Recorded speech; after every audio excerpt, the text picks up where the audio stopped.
Hello friends, it's Daryl. How you guys doing tonight? And today I'm in a special place that I've always wanted to see inside of. I'm here in Brown City, Michigan at the Bruce Mansion. And there it is behind me, a historic home here in Burnside Township.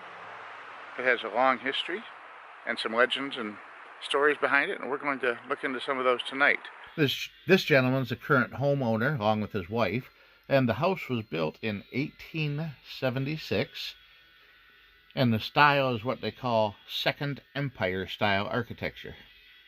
He was a great cousin or something of John Walker's, and that didn't happen, and he gave us his John Walker's death certificate, which was 1929.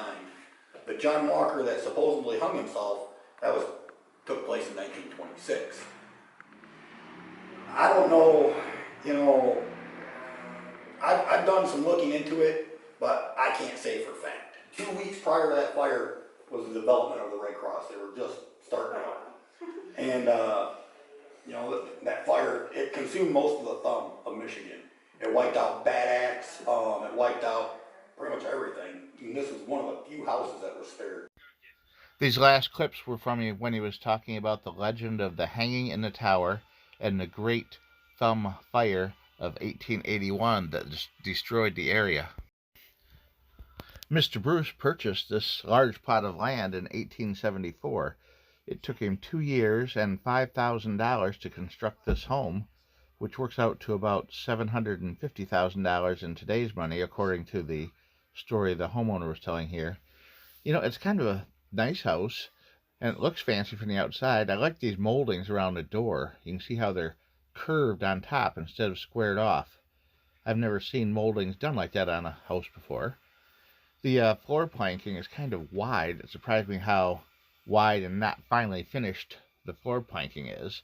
And it is a beautiful house, but you look at some of the auto barons' houses from the 1920s, and they are much, much fancier than this one.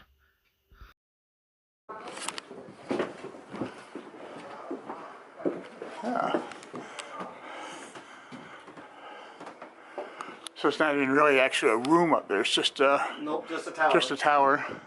This tower, I don't know if they had a bell, because back in the day they used to put like bell towers. I think this was just a tower with windows.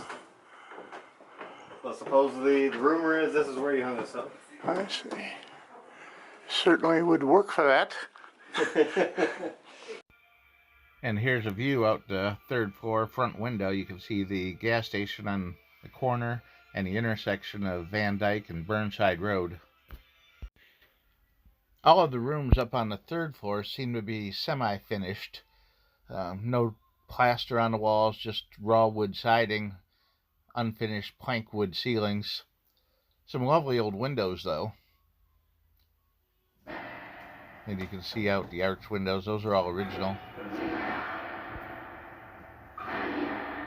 It must be. I'm gonna go down. I've never really gotten weird vibes from the house otherwise. Yeah, that's hard. Terry's still up here? Okay, because I need a flash. Yeah, that's what I love this as well.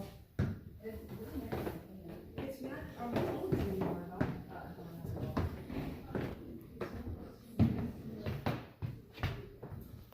These decorative wooden medallions on the front doors are really nicely done. And look at the old hardware and a key lock. I've never seen a round key lock hole like that before. Unless that's not what that is. If anybody knows, please place a comment. This is one of the larger rooms on the main floor. And it's got some nice features to it, and it's in very good condition. The one thing that did surprise me is I don't recall seeing any fireplaces in the house at all.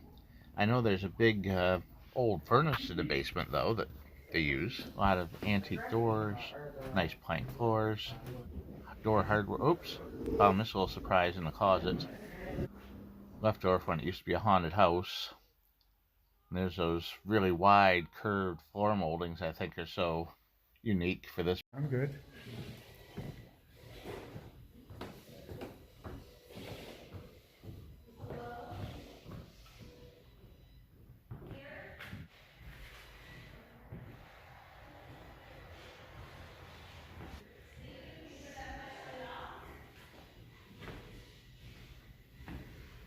I like the antique hand crank telephone here in this room.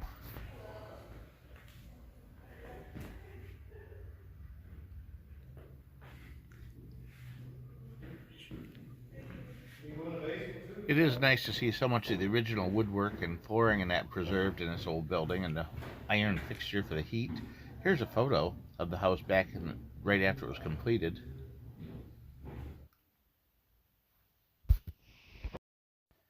This room here with all the doors and openings to other areas is like a main central room of the first floor of the house.